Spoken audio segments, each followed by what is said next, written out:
Últimamente ha habido una serie de historiadores, intelectuales, que se han dado a la tarea, según ellos, de desmitificar los mitos. Es decir, para ellos no es importante o no es necesario que este país y que muchos otros, porque lo que hace la derecha aquí lo hace por allá también. Pues tenga héroes, que la gente admire a sus héroes que dieron su vida, a los héroes que han generado cambios y revoluciones, como si eso estuviera mal, diciendo es que las nuevas generaciones deben de conocer que son seres humanos, como si fuéramos tontos y dijeran o no supiéramos que Pancho Villa no era Superman, o Zapata Batman, o Miguel Hidalgo Charles Xavier, ¿no? Bueno, sí se parecen un poco porque los dos están pelones, pero, o José Ortiz de Domínguez, la Mujer Maravilla, ¿no? Dice, no deben de admirar a estos héroes. Y entonces sucede algo muy importante, que es la falta de arraigo, la falta de decir, yo quiero ser como Zapata, yo quiero ser como Villa. Y entonces se han dedicado a desmitificar, ¿no? Como ellos le llaman. Yo no vengo a mitificar lo desmitificado, porque si desmitifico lo mitificado, pues un desmitificador me voy a convertir. Y eso no es mi trabajo, yo soy un revolucionario. Pero quería hacer esa aclaración. Es necesario que existan estas figuras para que las nuevas generaciones pues, piensen que hubo gente que ofreció su vida y no nada más Villa o Zapata. Ustedes saben que la División del Norte fue considerada uno de los ejércitos más numerosos de América Latina, que luchaba en la frontera con los Estados Unidos, cosa por la cual a Villa lo convirtieron en un cuatrero, en un criminal, en un asesino. ¿Qué revolución, tristemente, no se lleva a cabo asesinando? Ya lo decía otro revolucionario de otra época, pero muy conocido por todos nosotros, Ernesto Che Guevara: sin muerte no hay revolución. Por eso, en la actualidad es mucho mejor educar para que no sea necesario después matar por un carro. Cuando yo me retiré en la hacienda de Canutillo, lo primero que hice fue poner una escuela para que todos los niños empezaran a aprender, que sabían la importancia de la educación. Entonces, en esta ocasión, pues como les decía, no voy a desmitificarlo. Yo confío plenamente en la gente del pueblo mexicano, que son inteligentes y saben entender, porque a veces dicen que esto no es bueno y a veces dicen que esto es malo. Entonces, pues les voy a platicar algunos detallitos ahí de mi vida, porque quería hacer la aclaración. Espero estén de acuerdo. Si no están de acuerdo, pues también está bien, porque pues, así es México, es una democracia, por eso peleamos. ¿Salen? Pues fíjense ustedes. Pues bueno, imagínense Pancho Villa. ¿Cuántas historias no giran a su alrededor? Nada más, general de la División del Norte, cuatrero, asesino, buscado, prófugo de la justicia de los Estados Unidos, porque ustedes saben que acá su servilleta fue el único que pues se metió a darles un sustito, ¿no?, a los gringos. ¿Qué más? Actor de cine, o si no lo sabía. Había unos directores gringos ahí que me estaban siguiendo para todos lados y querían grabar todas mis batallas, hasta me hacía repetirlas. Oye, repiten esta porque la toma no salió bien, estaba muy oscura. Esos rollos de película están desaparecidos. Imagínense el actorazo que se están perdiendo, ¿no? Imagínense, Villa, todo lo que tuve que pasar, ¿no? Yo no como todos los demás, cualquier persona que participe en una revolución y arriesga su vida, no lo quiere así. No quiere perder su vida, no quiere ir a arriesgar, no quiere ir a pelear. Todos preferiríamos quedarnos en nuestras casas y trabajar. En ese entonces trabajar la tierra, ver a crecer a nuestras familias. Pero yo tuve que entrar por necesidad.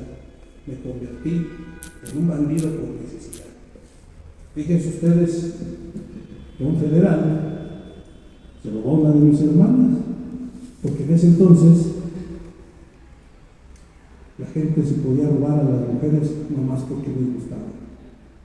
Ella no quiso ser mancillada y se quitó la vida. A partir de ahí, yo luché para quitarme, o para más bien lavar el honor de mi hermano. Pero en ese entonces la revolución también no se fraguaba bien, pues la única forma de andar haciendo justicia pues era siendo un bandolero. Y así me convertí en un bandolero, le robábamos, pues sí, le robábamos las vacas a los ricos, el dinero. No les voy a decir que se los daba a los pobres, así como Robin Hood, pero sí ayudábamos con el tiempo. Y por eso fue, precisamente, que me tuve que cambiar el nombre a Francisco Villa, para no andar y que ya no me reconocieran como Adolfo Aranda. Así como andaba, yo buscaba justicia, pero yo desafortunadamente era una persona iletrada, como mucha gente en ese entonces. Recuérdense que la ignorancia es la mejor arma de los poderosos. Entonces era la única forma que yo encontraba de pelear, hasta que un Abraham González me invitó a la revolución que había estallado porque un tal Francisco I. Madero se había levantado en armas contra el gobierno de el dictador Porfirio Díaz, que ya se había pasado de tueste ahí con el gobierno, ¿no? Entonces ya estábamos peleando y Francisco I. Madero peleaba bajo el lema del sufragio efectivo no elección. Fue así que yo entré a la revolución y empecé a pelear en el norte. La revolución, si ustedes saben, fue un despedor, unos se daban con otros, se peleaban entre los de un bando. Eso sí, los federales, los que tenían el poder, ellos sabían perfectamente lo que querían, que era conservarlo. Muchos de nosotros a veces no sabíamos contra quién peleábamos o qué hacíamos. Entonces, pues ahí en esas andanzas a mí me encarcelaron.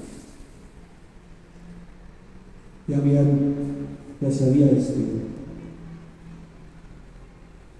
se había instalado Francisco I. Madero en la presidencia. Y a mí me metieron a la cárcel. Yo era muy fiel a Francisco I. Madero. Pero desafortunadamente, yo le escribía, tenía mucha confianza de que me iban a liberar, porque yo había peleado del lado correcto. Pero esas cartas nunca le llegaron al presidente, incluyendo una, donde le decía que Victoriano Huerta lo iba a traicionar. Nunca la leyó, pues le dieron mate, la escena trágica en 1913. Pero cuando yo estaba en la cárcel, Victoriano Huerta me quiso aplicar la ley fuga para poder matarme, según él, con justicia y ley. En ese entonces te decían: órale, eres libre, te damos una ventaja, pero si te agarramos, te matamos. Yo no caí en eso, y al no poder hacerlo, y al no poder fusilarme también, me encerraron en Lecumberri y después en Tlatelolco. Fíjate, luego conocí a un comandante de otro gran revolucionario, Emiliano Zapata. Y ahí, fíjense ustedes, y fue con él que me acercó a lo más importante de mi vida. Me acercó a los libros. Ahí yo empecé a leer libros y libros. Yo me lo gané a él mandándole cigarros y golosinas, y él me respondió mandándome libros para leer. Y me di cuenta de la importancia de la educación. Y ahí me di cuenta, y ahí voy, porque leí un libro que se llama La Ilíada. ¿Alguno de ustedes lo ha leído? Es un libro muy bonito, pero al hablar de una guerra, hablaba de estrategias militares, además de los arrebatos de los seres humanos y lo absurdo que llegan a ser las guerras. Porque si ustedes recuerdan, la guerra de Troya, que se narra en ese libro, empieza por un arrebato de unos jovencitos, pues que se meten ahí y no tenían que haber tenido sus que veres. Ahí empieza la guerra. Pero bueno, si los que ya lo leyeron ya se la saben, los que no, pues leyeron, no, pues ¿no? ¿Para qué se las platico si yo voy a otra cosa? Leí esa Ilíada y leí cómo fue que cayó la ciudad amurallada de Troya. ¿Alguien sabe cómo fue que cayó? Con un caballo. Fíjense que a mí me llamó mucho la atención esa estrategia del caballo de Troya, ¿no? Hicieron un caballo bien bonito, hueco, se metió el ejército, lo dejaron ahí y se retiraron a según.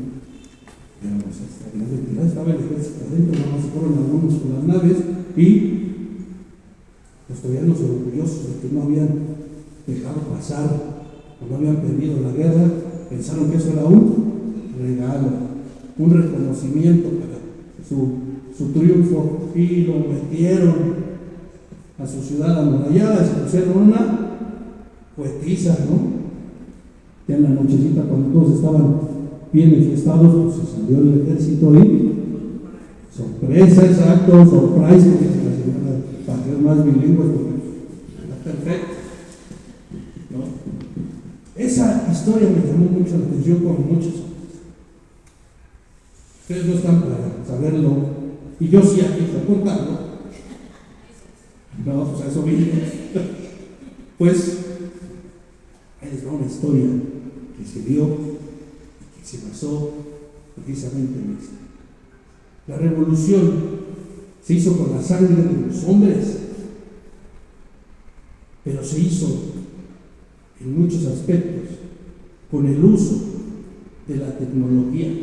Estábamos es más, todas las guerras siempre emplean la tecnología a su favor.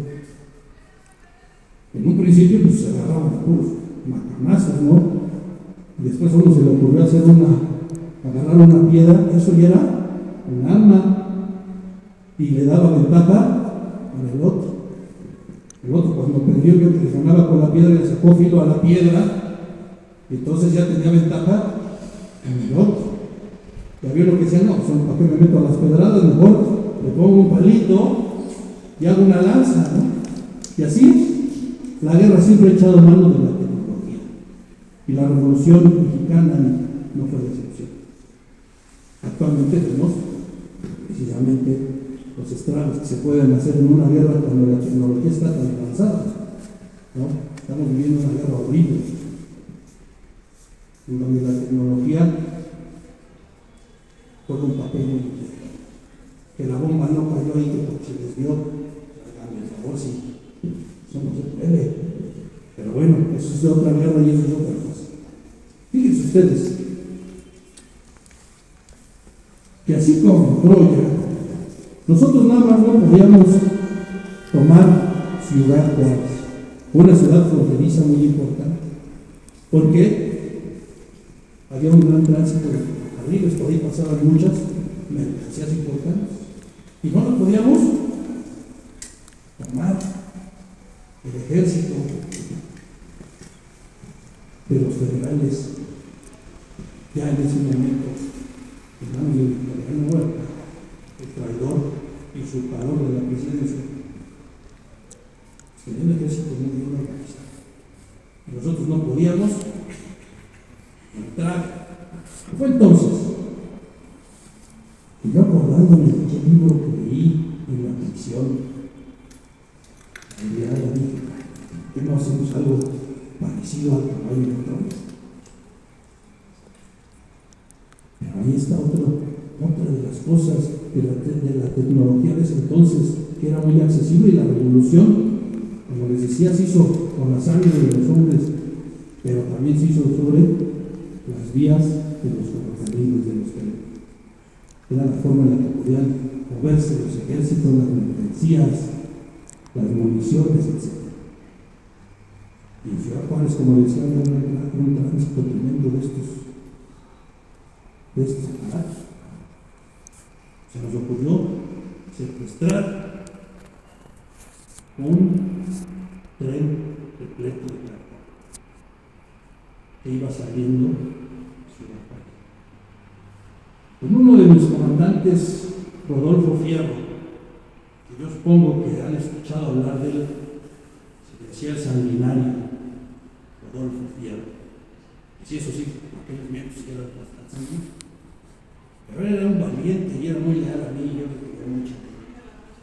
Fíjense ustedes que se ganó mi respeto cuando él solito secuestró un tren lleno de federales, lo alcanzó la locomotora a caballo, se subió, asesinó a los operadores y él la manejó porque él sabía de esas cosas que había sido operador de los ferrocarriles. ¿Cómo no le iba a tener yo confianza? Si solito había ganado prácticamente una batalla.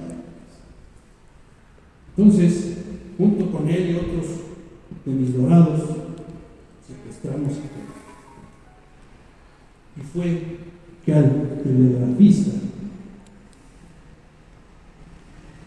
que estaba, porque todos estos trenes llevaban un telegrafista, había muchos telegrafistas, todo era la comunicación, no era como ahora, pues agarramos el celular y ya que había un telegrafista en los lugares importantes.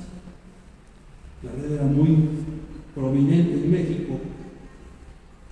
Entonces sustituimos a ese telegrafista que iba en ese tren por uno de mis telegrafistas y mandamos un mensaje de regreso a Ciudad Juárez. El tren había sido apretado, que teníamos que regresarnos. A ese tren lleno de carbón ya se lo habíamos quitado todo y se subió el ejército de Colorado.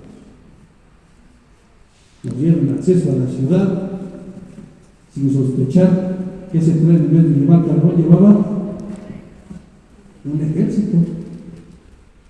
Llegamos, el tren se instaló donde siempre se instalaba, y en la noche, bajo el grito de ¡Viva Villa!, nos abalanzamos sobre el ejército del traidor Victoriano Huerta, que en ese entonces pues estaban victoriosos porque no nos habían dejado tomar Ciudad Juárez. ¿Para qué les digo que todos los pelones se rindieron inmediatamente? Ni siquiera pusieron resistencia. Los pobres pelones eran gente del pueblo también. Pasaba el ejército y se lo llevaba. Era una obligación. ¿Qué hacemos? Yo ni sabía ni por qué estaba peleando y todos se pasaban con nosotros. No, la gran mayoría. Ya los generales, comandantes, esos sí intentaron oponer resistencia, pero los apaciguamos. Tomamos Ciudad Juárez al mismísimo estilo de los saqueos en la India. Esta es una de las historias, de las muchas historias que nos pasaron y que pasan a través de la tecnología que en ese entonces teníamos a la mano. El tren, el telégrafo, Yo también me ocupé las motocicletas en ese entonces, los aeroplanos. Porque sepan ustedes que en México se desarrollaban o se fabricaban aeroplanos antes de la revolución. Después se hace un tratado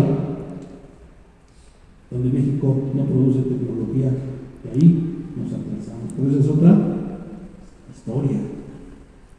Hay por eso que quieren busquen y se van a dar cuenta. Pero bueno, es así como estando aquí en el Museo del Telégrafo, les quería contar esa historia, esa hazaña. Ya que después, cuando quiero, tomamos Ciudad Juárez, eso me dio mucha popularidad. Mi popularidad llegó a todos lados, incluso con los gringos, que tenían mucho miedo de la división del norte.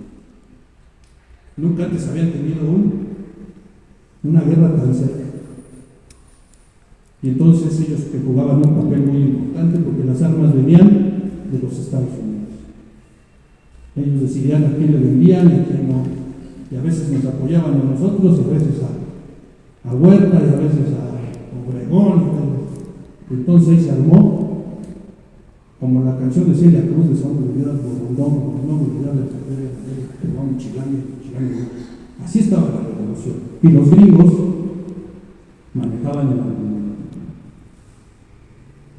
Cualquier parecido con la realidad actual, no, es mera coincidencia.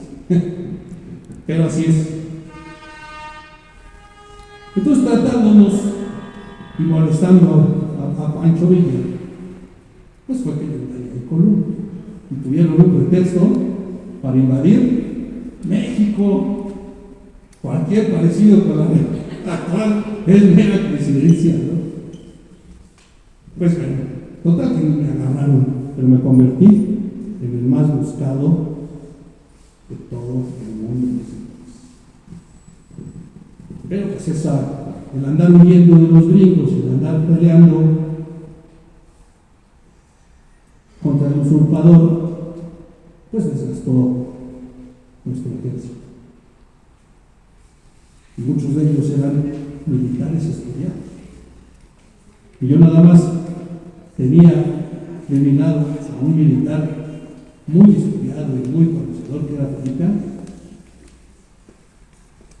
aunque tenía un grupo de mucha gente que era muy estudiada de cuestiones militares, nada más que y a veces nos peleábamos porque yo quería una cosa y él decía, hiciéramos la división del norte terminó dividida y nos replegamos.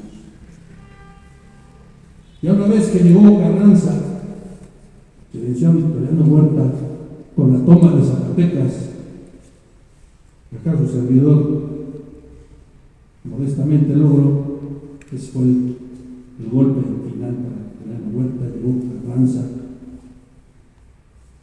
me dijeron que era necesario que peleemos, todo está muy bien, yo me retiré a mi hacienda de Canutillo, donde les dije, en un principio lo primero que puse fue en la escuela, después una cooperativa. Sí, yo había sido un bandolero, sí, yo había sido un asesino, pero no quería lo mismo para las nuevas generaciones, por eso habíamos peleado. Entonces, fíjense ustedes, porque me dan, y otros gringos me hacen un reportaje y se dan cuenta de la utopía que se vivía en el lugar donde yo vivía, Castillo.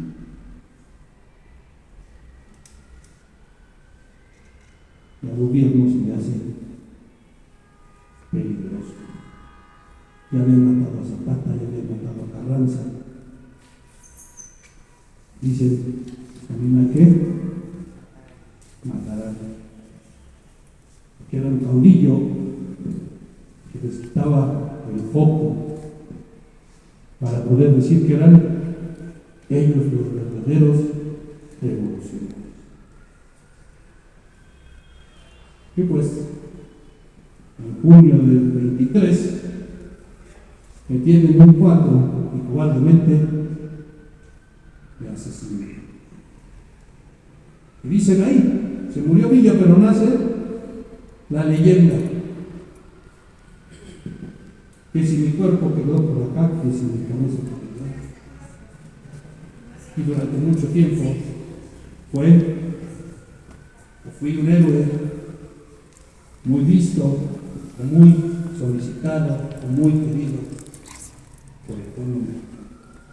Porque si bien esta época vamos a desmitificar a los mitos, ¿no? Pues a ellos les platico esta historia de un caudillo que como fue un pobre servidor que tuvo que luchar. ¿Por qué? El hambre y la injusticia. Ojalá nunca más vuelva a pasar en este hermoso país que sigue dando y dando y dando riqueza y sigue habiendo la pobreza.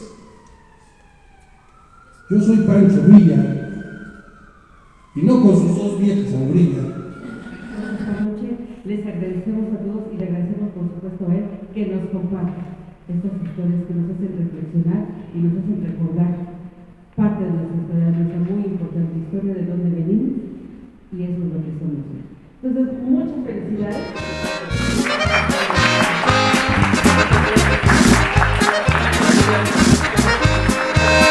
Hoy nuestro México, febrero 23, nos mandó Wilson 6,000 americanos, 3,000 caballos, 200 aeroplanos, buscando a Villa por todo el país.